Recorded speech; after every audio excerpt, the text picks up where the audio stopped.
21 जून यानी कि आज है अंतर्राष्ट्रीय योग दिवस। ये हम सदियों से सुनते आ रहे हैं कि योग करने से अनगिनत फायदे होते हैं, लेकिन आखिर योग है क्या? और योग जो कि भारतीय संस्कृति का एक हिस्सा कहा जाता है, इसको आज हम समझने की कोशिश करेंगे। हमारे साथ भारती बिलथरे जो कि मास्टर्स इन योगा टीचर और इसके साथ ही एमफिल भी हैं योगा में, वो हमें आज बताएंगी कि आखिर योग है क्या और योग करने के फ़ायदे क्या हैं। आज के समय में योग के बारे में हम सभी जानते हैं और बहुत सारे लोग इस योग विज्ञान को अपना रहे हैं, लेकिन वास्तव में यदि हम योग की बात करते हैं तो हमारे सामने एक सवाल उठता है कि बेसिकली योग क्या है। कुछ लोग समझते हैं कि योग अलग है, आसन अलग है, ध्यान अलग है, लेकिन वास्तव में योग एक संपूर्ण विधा है जिसके आसन, प्राणायाम, ध्यान, मुद्राएं ये सभी उसके अंग हैं। इन सभी से मिलकर बनता है योग। योग एक विज्ञान है जिसका वास्तविक नाम है योगिक साइंस, योग विज्ञान। और योग ही एक ऐसा माध्यम है जिससे आप अपनी पर्सनालिटी इम्प्रूव कर सकते हैं। इस वक्त हम देख रहे हैं लॉकडाउन के चलते काफ़ी सारे लोग हैं जो डिप्रेशन का भी शिकार हुए हैं और मानसिक तनाव बहुत ज़्यादा बढ़ा है। शारीरिक तनाव से ज़्यादा ये कहा जाता है कि मानसिक तनाव आपको बहुत ज़्यादा पीड़ा देता है। तो मानसिक तनाव आखिर किस तरीके से दूर किया जाए, योग के ज़रिए आज हम समझेंगे। और ख़ास तौर से उस वक्त कोरोना वायरस के टाइम पे जिस समय हम ये जंग लड़ रहे हैं और उस समय ये कहा जाता है कि सीधा आपके ये रेस्पिरेटरी सिस्टम पर अटैक करता है ये वायरस, तो कैसे आप अपनी ब्रीथिंग एक्सरसाइज के थ्रू आप अपने शरीर को ऊर्जावान बनाएं और इस बीमारी से बचे रहें। भारती जी, मैं चाहूँगी कि शुरुआत अपन उससे ही करते हैं कि किस तरीके से कोरोना वायरस जो कि हमारी रेस्पिरेटरी ट्रैक पर अटैक करता है, हम इससे बच सकें। देखिए, हमारे शरीर को लचीला बनाने के लिए, हमें शारीरिक रूप से स्वस्थ और फिट रखने के लिए जिस तरीके से आसन ज़रूरी हैं, उसी तरीके से हमें अपने मन को भी स्वस्थ रखना पड़ता है। क्योंकि यदि हम मानसिक रूप से स्ट्रॉन्ग नहीं होंगे, हमारे थॉट्स जो हैं पॉजिटिव नहीं होंगे, तो ना तो हम स्वस्थ होंगे और ना ही अपने आसपास का जो हमारा माहौल है उसको हम सकारात्मक ऊर्जा दे पाएंगे। उसके लिए बहुत ज़रूरी है कि हमारे थॉट्स पॉजिटिव हों, हम मेंटली स्ट्रॉन्ग हों, ताकि जैसे आज के समय में लॉकडाउन चल रहा है और 2-3 महीने सभी को अपने परिवार के साथ रहना पड़ा, तो बहुत सारे लोग जो हैं डिप्रेशन के शिकार हो रहे हैं, लेकिन बहुत सारे लोग ऐसे भी हैं जो इस टाइम पीरियड को एंजॉय कर रहे हैं। इसका एक ही कारण है कि वो पॉजिटिव है और अपनी फैमिली को भी पॉजिटिव वाइब्स दे रहे हैं, तो वो इस टाइम पीरियड को भी एंजॉय कर रहे हैं। और इसलिए ये बहुत ज़रूरी है कि हम योग अभ्यास को नियमित रूप से अपनी ज़िंदगी में शामिल करें। और इसी की महत्वता को देखते हुए हमारे प्रधानमंत्री श्री नरेंद्र मोदी जी ने 2015 में 21 जून को इंटरनेशनल योगा डे स्थापित किया। ये बिल्कुल आपने सही कहा कि प्रधानमंत्री नरेंद्र मोदी ने ये प्रस्ताव संयुक्त राष्ट्र के समक्ष रखा ताकि योग को एक अंतर्राष्ट्रीय रूप में पहचान मिले। और इसी की वानगी है कि आज देखिए अंतर्राष्ट्रीय योग दिवस के तौर पे हम इस दिन को मना रहे हैं। चलिए फिर शुरू करते हैं कि किस तरीके से हम इस महामारी से आखिर बच सकें योगा के थ्रू, मेडिटेशन के थ्रू, ताकि जीवन के प्रति हमारी एक पॉजिटिविटी भी रहे और सकारात्मक तरीके से हम आगे बढ़ें। जी देखिए, योग की शुरुआत यदि आप करते हैं तो सबसे ज़रूरी ये होता है कि हमारे शरीर में जो भी जोड़ हैं या हमारे जो जॉइंट्स हैं उनके लिए पहले हमें फ्लेक्सिबल करना होता है। क्योंकि जब तक उन जोड़ों के लिए हम लचीला नहीं बनाएंगे तो हम शारीरिक पोस्चर अच्छा नहीं कर पाएंगे। सबसे पहले हम उनको सीखेंगे, उसके बाद हम बात करेंगे सूर्य नमस्कार की, जो कि हमारे पूरे शरीर के लिए बहुत अच्छा है और जिसको करने के बाद आप महसूस करते हैं कि 90% जो है आपके शरीर ने काम कर लिया है। अब आपका शरीर ऊर्जा से ओतप्रोत है। सीखते हैं हम कैसे करना है सूर्य नमस्कार। सूर्य नमस्कार जो है वो खड़े होकर किया जाने वाला योग अभ्यास है। सांसों का इसमें आपको विशेष महत्व है, इसलिए सांसों पर आपको अपने ध्यान को केंद्रित करना है। 12 आसनों का एक समूह है। तो सबसे पहली जो स्थिति है उसके लिए आप नमस्कार मुद्रा में खड़े हो जाएं। सामान्य श्वास पे श्वास कीजिए। उसके बाद श्वास को खींचते हुए सूर्य नमस्कार की जो दूसरी स्थिति है हस्तोत्थानासन, इस तरीके से अपनी पीठ को पीछे की तरफ ले जाएं।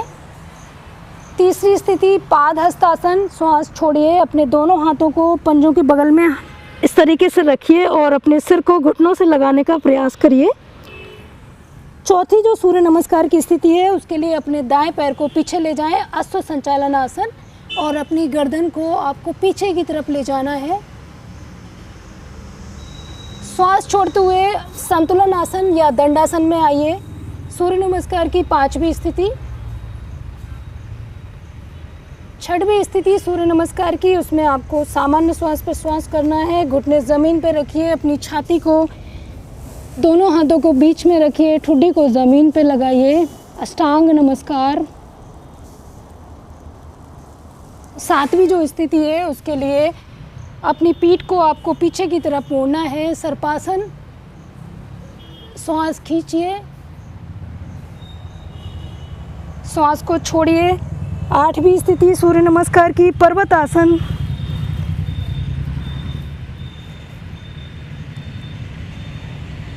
अगली स्थिति जो है वो है अश्व संचालनासन। उसके लिए अपने दाएं पैर को आगे लाएं, श्वास खींचिए, अपनी गर्दन को पीछे की तरफ मोड़िए। 10वीं स्थिति में अपने बाएं पैर को आगे लाइए, दोनों पंजों को आपस में मिलाइए और अपने सिर को घुटनों से लगाने का प्रयास कीजिए, श्वास छोड़ते हुए।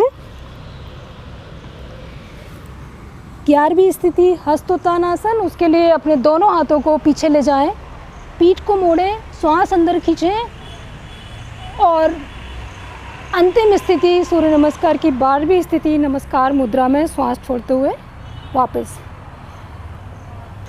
अगला जो हमारा आसन है उसका नाम है ताड़ासन। ताड़ासन जो है उससे हमारे पूरे शरीर का पोस्चर अच्छा होता है। उसके लिए आप अपने पैरों को मिलाएं, फिंगर्स को आपको इंटरलॉक करना है और श्वास खींचते हुए अपने पैर के पंजों पर इस तरीके से आना है। धीरे धीरे अपने पूरे शरीर को स्ट्रेच करें, कुछ सेकंड रुकिए, उसके बाद धीरे धीरे श्वास छोड़ते हुए वापस। अगला आसन जो है हमारा उसका नाम है कटी चक्रासन। कटी चक्रासन करने के लिए अपने दोनों पैरों को आपस में मिलाएं, अपने दाएं हाथ को ऊपर उठाइए श्वास खींचते हुए और श्वास छोड़ते हुए अपने शरीर को आपको बाईं तरफ मोड़ना है।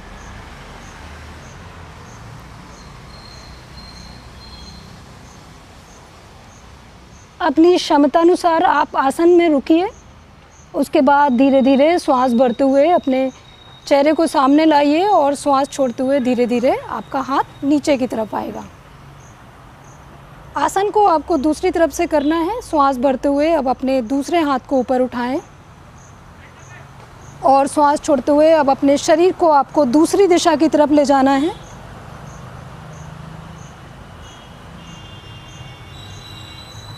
हर आसन में आपको अपनी क्षमता अनुसार रुकना है, चाहे तो आप आसन को 2 से 3 बार रिपीट कर सकते हैं। अगला जो हमारा आसन है वो बहुत महत्वपूर्ण है हमारे लंग्स के लिए, इम्यूनिटी के लिए, जिसका नाम है पर्वतासन। पर्वतासन करने के लिए आप चाहे तो पद्मासन में बैठें या आप पालथी मार के भी बैठ सकते हैं।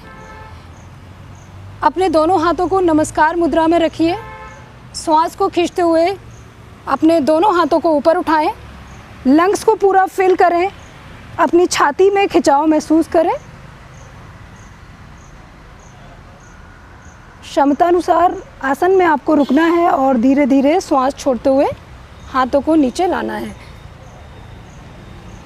देखिए, यदि हमें अपना मन पे फोकस करना है या अपने शरीर पे फोकस करना है तो उसके लिए बहुत ज़रूरी है कि सबसे पहले हम अपनी सांसों पे फोकस करें। यदि हम सांसों के साथ एक्सरसाइज करेंगे तो इससे हमारा मन कंट्रोल होता है और इधर उधर नहीं भटकता है, जिससे हम जो भी वर्कआउट कर रहे हैं अपने लिए वो अच्छे से होता है। श्वास खींचते हुए धीरे धीरे आपको अपनी गर्दन को पीछे की तरफ ले जाना है।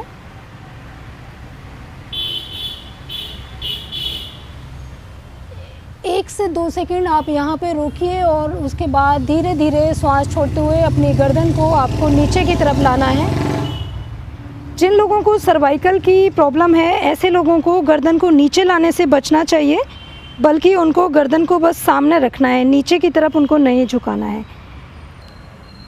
अगली जो एक्सरसाइज हमारी गर्दन की है उसके लिए आपको श्वास भरना है, अपने चेहरे को सामने रखना है और श्वास छोड़ते हुए धीरे धीरे अपनी गर्दन को राइट साइड,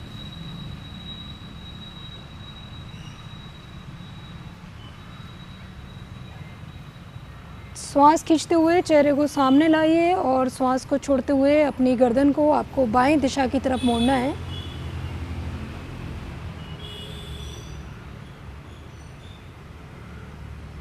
श्वास भरिए, धीरे धीरे गर्दन को सामने लाइए। श्वास छोड़ते हुए राइट साइड।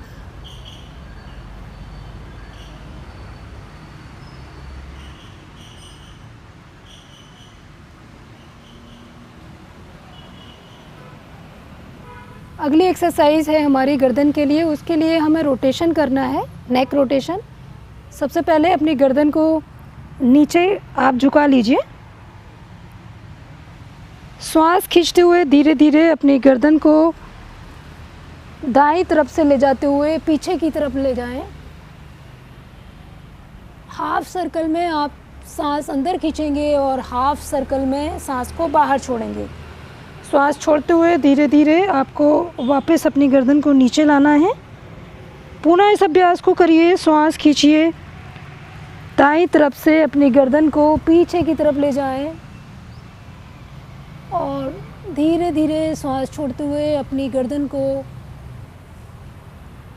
बाईं तरफ से लाते हुए नीचे की तरफ। इस एक्सरसाइज को आपको ऑपोजिट डायरेक्शन में करना है, तो आप शुरुआत बाईं दिशा से करेंगे। अपनी गर्दन को नीचे झुकाएं, सामान्य श्वास पे श्वास खींचते हुए आप अपनी बाईं तरफ से आप गर्दन को पीछे की तरफ ले जाएं। आपको अपनी गर्दन को गोल घुमाना है।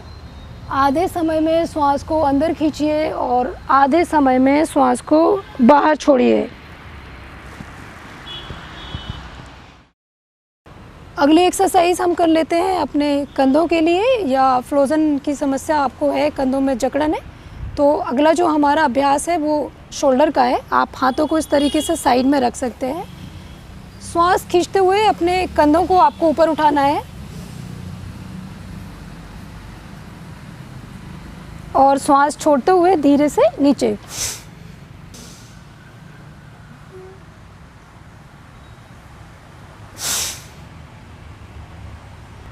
अगला अभ्यास है, उसके लिए अपनी फिंगर्स को आपको कंधों पर इस तरीके से रखना है। दोनों एल्बोज या कोहनी आपके सामने की तरफ इस तरीके से रहेंगी। अब हाफ सर्कल में आपको ब्रीद इन करना है। श्वास खींचते हुए अपनी कोहनियों को इस तरीके से ऊपर उठाएं और पीछे से ले जाते हुए अपनी कोहनियों से ज़ीरो बनाने का प्रयास करें, श्वास छोड़ते हुए। धीरे से श्वास अंदर खींचिए, अपनी कोहनियों को ऊपर उठाइए और श्वास छोड़ते हुए पीछे से आपको ज़ीरो बनाते हुए अपनी कोहनियों को सामने लाना है। अगला जो हमारा अभ्यास है वो हमारे नी जॉइंट के लिए है। उसके लिए आप चेयर पर भी इन अभ्यासों को आप कर सकते हैं। फिंगर्स को इंटरलॉक करिए और आपको इस तरीके से घुटने के जस्ट नीचे यहाँ पर आपको इस तरीके से पकड़ना है। श्वास खींचिए, अपने पैर को स्ट्रेट करिए। पैर ज़मीन से 4 से 6 इंच की दूरी पे रहेगा। ऊपर की तरफ आपको पैर रखना है और श्वास छोड़ते हुए इस तरीके से आपको घुटने को मोड़ना है। श्वास भरिए, अपने पैर को सीधा करिए और श्वास छोड़ते हुए आपको अपने पैर को मोड़ना है। जितना संभव हो उतना ही मोड़ें। ज़बरदस्ती के साथ आपको कोई भी अभ्यास नहीं करना है। अगला जो हमारा अभ्यास है, नी की मोबिलिटी बढ़ाने के लिए या जॉइंट का जो लचीलापन है उसको बढ़ाने के लिए आपको इस तरीके से अपने पैर को रोटेट करना है। सांसों का आपको ध्यान रखना है। आधे समय में आपको श्वास लेना है और आधे समय में आपको श्वास छोड़ना है। 3 बार एक डायरेक्शन में करिए और 3 बार ऑपोजिट डायरेक्शन में। दूसरे पैर से भी इसका अभ्यास आप कर लीजिए। पैर को स्ट्रेट रखिए, श्वास खींचिए और छोड़ते हुए पैर को इस तरीके से आपको मोड़ना है। इन एक्सरसाइज को जब आप करेंगे तो आपको एक चीज़ ध्यान रखनी है कि अपनी सांसों पर आपको अपने ध्यान को केंद्रित करना है, अपने शरीर पर अपने ध्यान को केंद्रित करना है और अपनी पीठ को बिल्कुल सीधा रखना है आपको।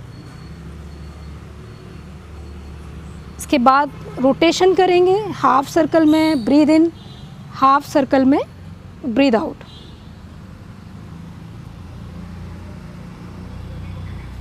अगला जो हमारा अभ्यास है वो हमारे एंकल जॉइंट के लिए है या टखने के जोड़ के लिए है। हाथ आप इस तरीके से साइड में रखिए। पैरों के पंजों को अंदर की तरफ खींचिए, श्वास भरिए और श्वास छोड़ते हुए धीरे धीरे आपको अपनी पैरों की अंगुलियों को नीचे की तरफ ले जाना है। ये होल्डिंग एक्सरसाइज नहीं है, इसलिए आप श्वास खींचते हुए इसको पीछे की तरफ ले जाएं और रोकने की आपको बहुत ज़्यादा ज़रूरत नहीं है। 1 से 2 सेकंड आप स्टे करें, उससे ज़्यादा होल्ड ना करें। इस तरीके से 3 बार करें। उसके बाद आपको रोटेशन भी करना है।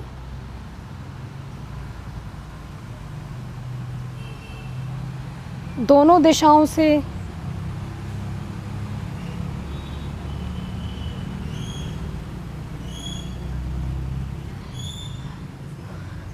अगला जो हमारा अभ्यास है बहुत ही प्रचलित है, आप सभी करते होंगे, इनफैक्ट आपने भी सुना होगा, वो है बटरफ्लाई।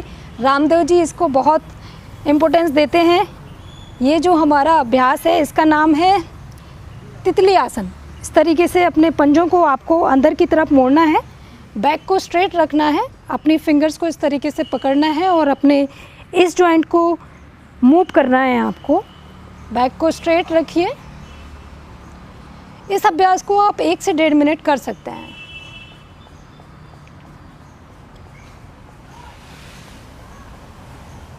तो ये तो हमने जाना कि अपने शरीर को फिट और लचीला कैसे रखें, लेकिन अपने मन को हम इस दौरान कैसे शांत रखें, क्योंकि कई तरीके के विचार हमें, हमारे डर भी सताता रहता है और जो नेगेटिविटी है हम आखिर उससे कैसे बचें।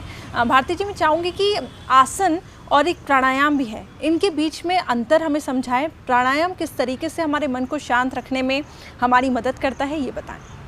देखिए, जिस तरीके से शरीर को स्वस्थ रखने के लिए बहुत सारी एक्सरसाइज हैं, स्विमिंग है, जॉगिंग है, योग है, लेकिन मन को स्ट्रॉन्ग करने के लिए सबसे जो बेस्ट है वो है हमारी सांसें, हमारी ब्रीदिंग। तो योग इसलिए संपूर्ण विधा है क्योंकि इसमें सारी चीज़ों का जो है वो अभ्यास हो जाता है, चाहे शरीर हो चाहे मन हो। तो मन को स्ट्रॉन्ग करने के लिए, ताकि हमारे थॉट्स पॉजिटिव रहें, तो सबसे पहले हम जान लेते हैं कपालभाति कैसे करना है।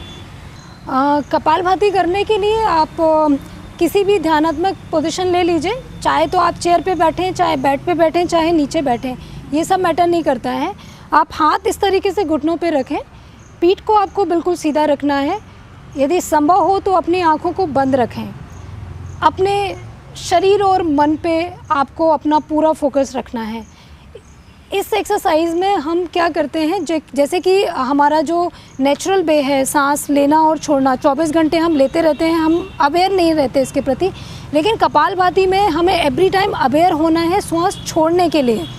लेना हमारा जो कि 24 घंटे होता है वैसा ही होगा, लेकिन जब भी हम श्वास छोड़ेंगे एक अवेयरनेस के साथ छोड़ेंगे, हमें पता होगा कि हमें श्वास छोड़ना है। तो आपने देखा होगा जब आप मोमबत्ती बुझाते हो, इस तरीके से आप मोमबत्ती बुझाते, सेम क्रिया हमको करनी है अपनी सांसों के माध्यम से। इसमें आपको सांस अपने आप नहीं लेना है, नेचुरल वे में जाने दीजिए, लेकिन जब आप सांस छोड़ोगे तो अपने फोकस के साथ आपको छोड़ना है। तो करके हम दिखाएंगे और मुझे उम्मीद है कि आप अच्छे से इसको सीखेंगे।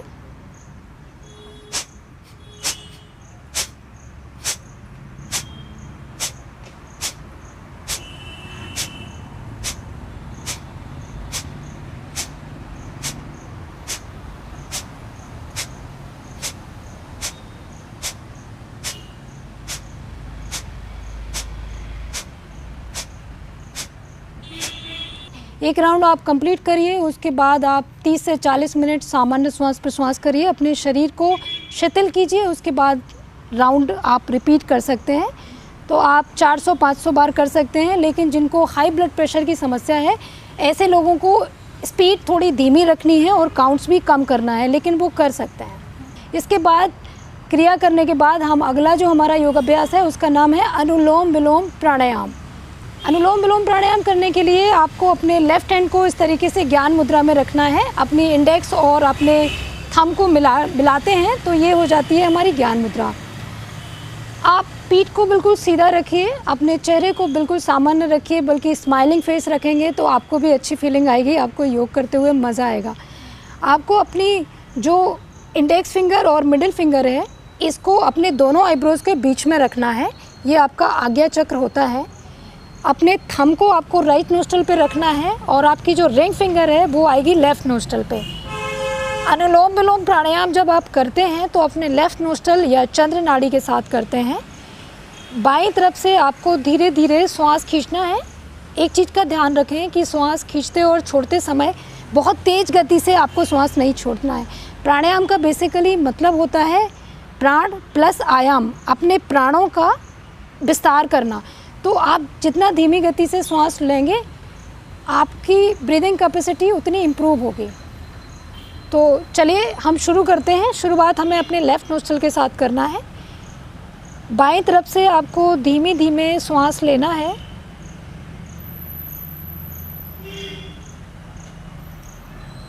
अब रिंग फिंगर से अपने बाएं नोस्ट्रल को आप बंद कीजिए। दाएं नोस्ट्रल के साथ धीरे धीरे श्वास को छोड़ना है।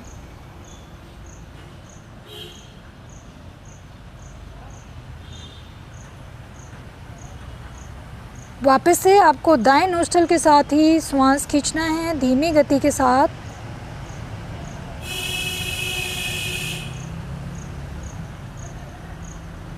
अब दाएं नोस्ट्रल को बंद कीजिए और लेफ़्ट नोस्ट्रल के साथ धीरे धीरे श्वास को बाहर छोड़िए।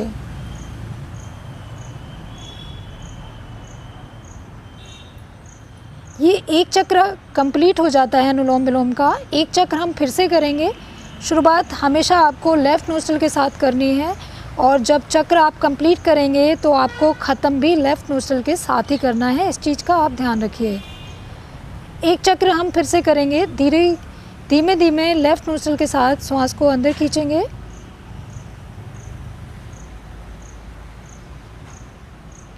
अब अपनी रिंग फिंगर से या तीसरी उंगली से अपने लेफ़्ट नोस्ट्रल को बंद कीजिए और धीमे धीमे राइट नोस्ट्रल से श्वास को बाहर छोड़िए।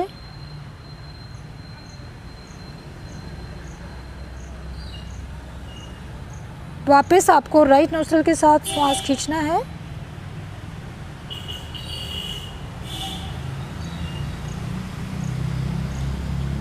अब अपने थंब से राइट नोस्ट्रल को बंद कीजिए और लेफ़्ट नोस्ट्रल से धीरे धीरे श्वास को बाहर छोड़िए।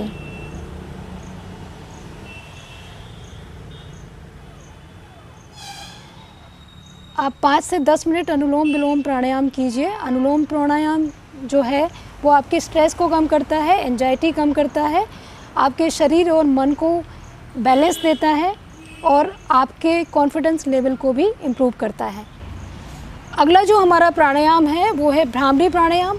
बहुत सारे लोगों को तनाव इतना ज़्यादा होता है कि उनको नींद नहीं आती है, तो अनिद्रा के लिए ये रामबाण है। थायराइड के लिए बहुत अच्छा प्राणायाम है। तो हम 2 बार इस प्राणायाम को भी देखेंगे कैसे करना है। उसके लिए आपको अपनी पहली उंगली जो है वो इस तरीके से माथे पे रखना है। बाकी जो आपकी 3 उंगलियां हैं इस तरीके से आपको अपने नोस्ट्रल पे रखना है। ध्यान रखिए कोई भी प्रेशर आपको अपने फेस पे नहीं डालना है और अपने अंगूठे से आपको कानों को बंद करना है। लंबी गहरी आप श्वास खींचिए और जब आप श्वास छोड़ेंगे तो भंवरे की गुंजन के साथ आपको श्वास छोड़ना है।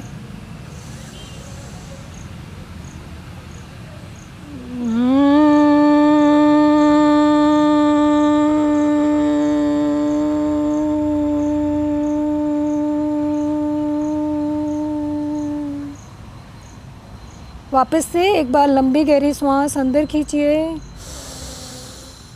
और श्वास छोड़ते हुए भंवरे की आवाज़ के साथ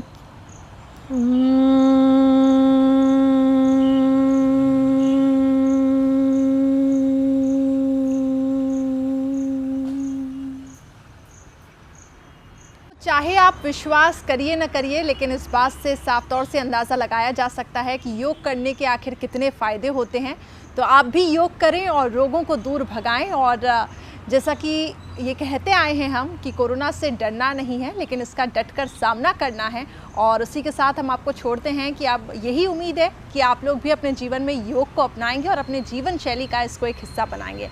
बहुत बहुत शुक्रिया आप सभी का हमारे साथ जुड़ने के लिए। और भारती जी बहुत बहुत शुक्रिया, आपने हमारे दर्शकों को योग के प्रति प्रेरित किया। तो इसी के साथ मुझे दीजिए इजाज़त और आप देखते रहिए मंसल न्यूज़। नमस्कार।